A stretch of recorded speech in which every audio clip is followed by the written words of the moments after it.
Hi everyone, this is our channel, Meet the Real Story. Please like, share and subscribe.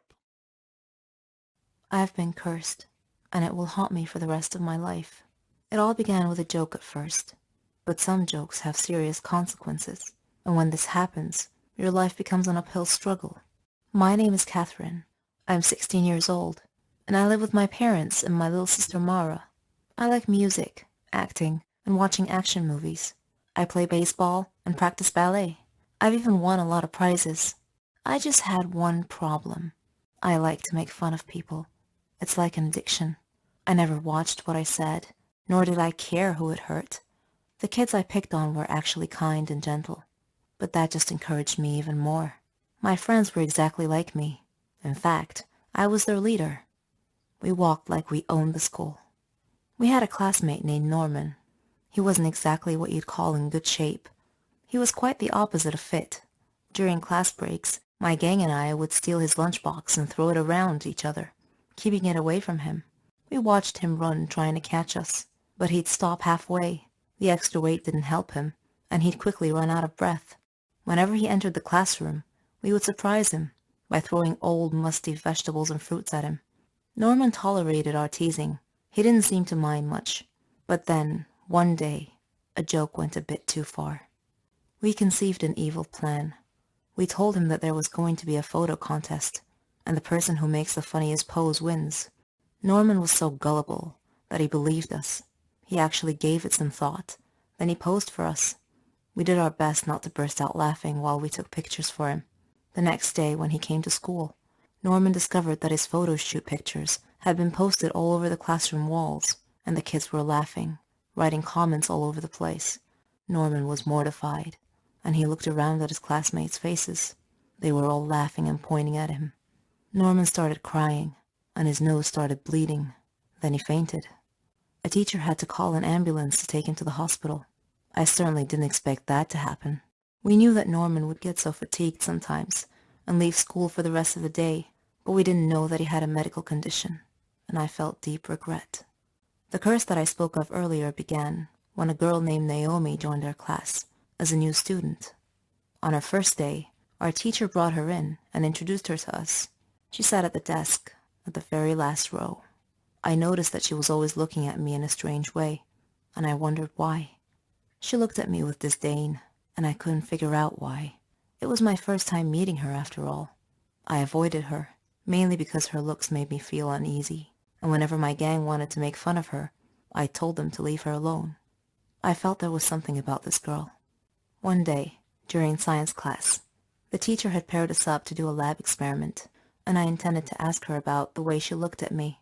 But before I could say anything, she took the initiative and surprised me by broaching the subject herself. "You will pay for what you did to Norman," she said coldly. I looked at her and asked, "How do you know Norman? And what are you talking about?" She replied, "It doesn't matter how I know. I just do." I spent the next few days thinking about her words. Afterwards, Naomi ignored me completely. No more staring, no more accusing looks. It was as if I no longer existed to her. I didn't understand her. Then came the day. We had a basketball match. It was the championship game, but I was still busy thinking about Naomi's words. During the game, I glanced at Naomi and caught her looking at me, which distracted me. One of the players from the other team suddenly bumped into me, knocking me down and causing me to land badly on one of my knees. The pain I was in. I had to withdraw from the game to be taken to the hospital. At the hospital, the doctor said that I had torn a ligament from my knee and told me that I would need a surgery and a lot of medication. So after going through the surgery, I began taking my medications.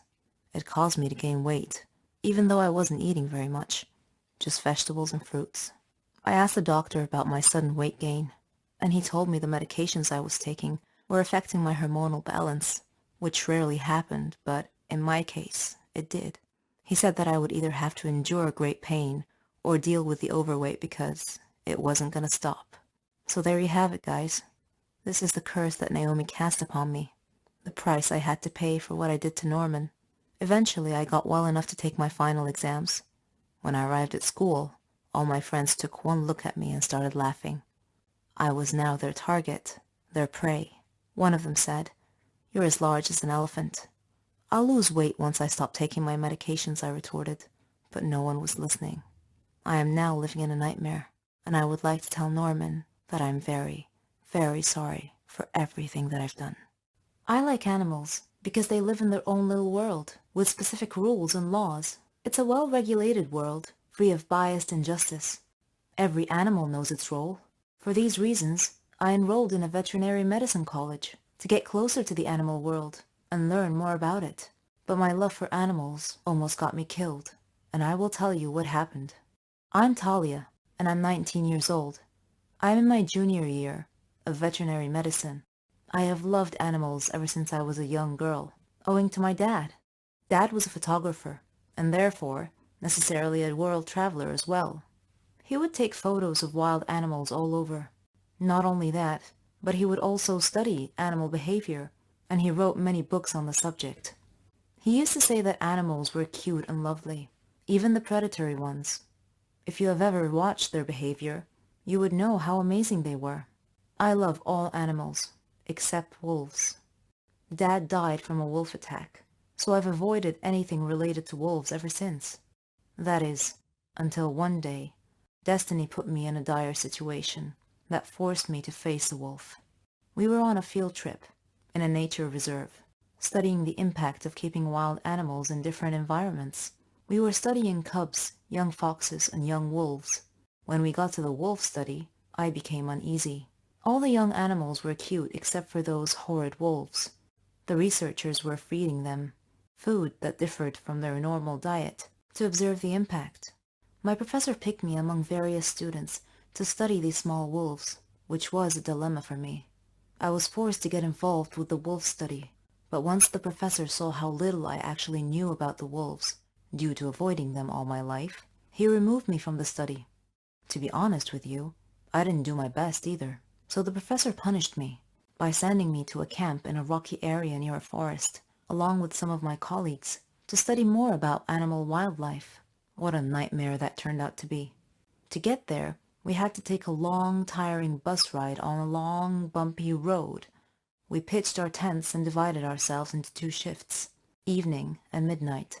Some students would sleep, and the others would stand guard in case of danger. That first night, I was in my tent trying to get some sleep, when I heard someone say, "They're getting closer. They're surrounding us." Terror clutched at my heart.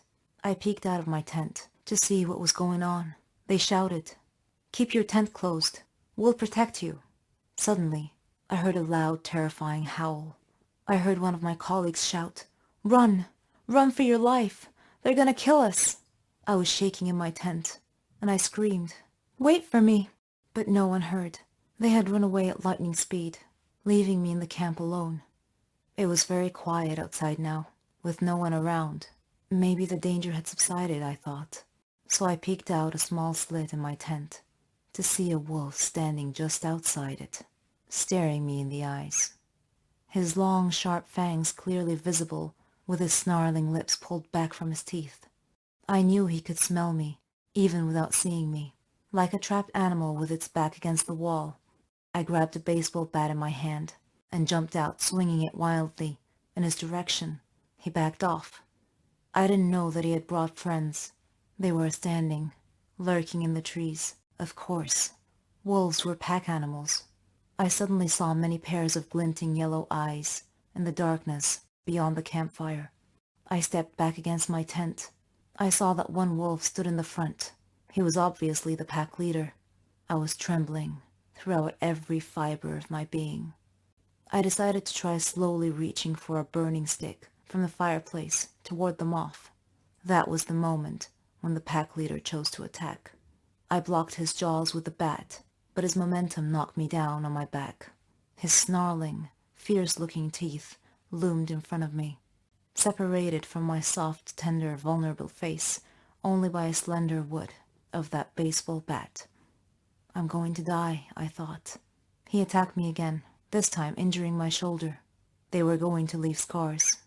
Then he backed off and prepared to attack again. His pack watched intently, hungrily, with saliva drooling from their mouths. As I lay there bleeding, Dad's death by wolf attack flashed into my mind. and triggered a deep, unexpected outrage that these wolves had taken my dad from me. Courage surged through me, and I made an instant decision to stand up and stand my ground and show these wolves who's boss. The pack leader was circling me, looking for an opening to attack again. I was doing the same, patiently waiting for the right moment.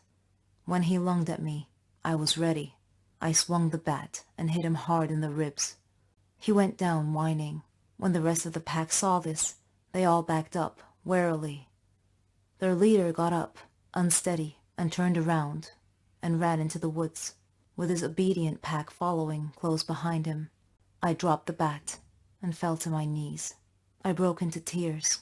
Yet, I felt an immense relief that I had defeated my enemy and was still alive. When my friends eventually worked up the courage to come back to camp, I told them what had happened. After finishing our field trip and returning to college, I was widely known on campus as the Wolf's Bane. Hi, my name is Esmeralda, and I'm 21 years old. In my country, I was a heroine, a patriotic soldier, and a role model for my generation. But every story has a dark side, and the dark side of my story is that I became a traitor to my own country. I have to tell you my story quickly because, well, you'll find out shortly. My spy career began when some terrorists attacked my country. I was assigned to a counter-terrorism battalion, and we were fighting for our lives. Though we were a strong group, the terrorists were suicidal maniacs who had decimated our troops by just charging into our midst and detonating their explosive vests.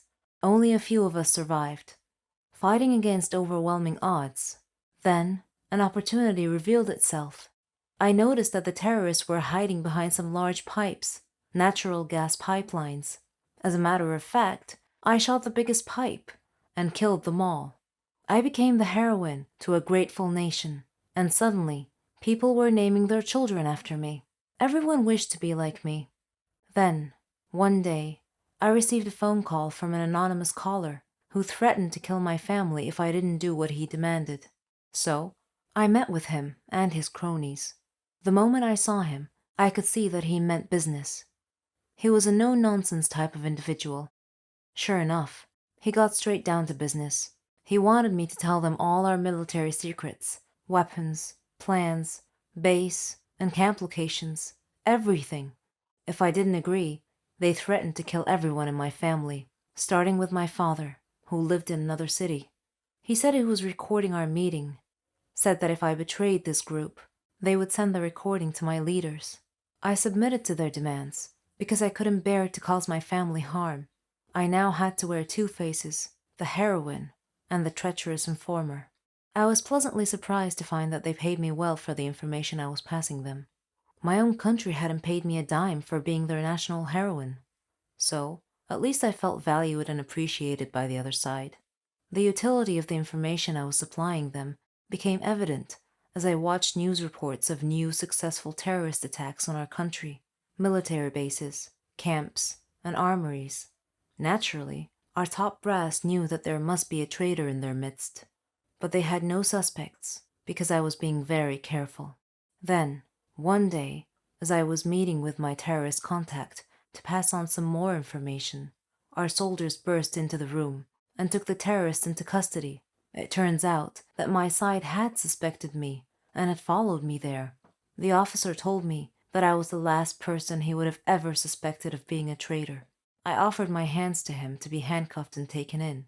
I figured at least 10 years in prison, but he made no move to handcuff me. Instead, he just looked at one of his lieutenants, who then pulled out his gun, pulled back its slide, and chambered a round. It seemed that my sentence was to be executed, right here, right now.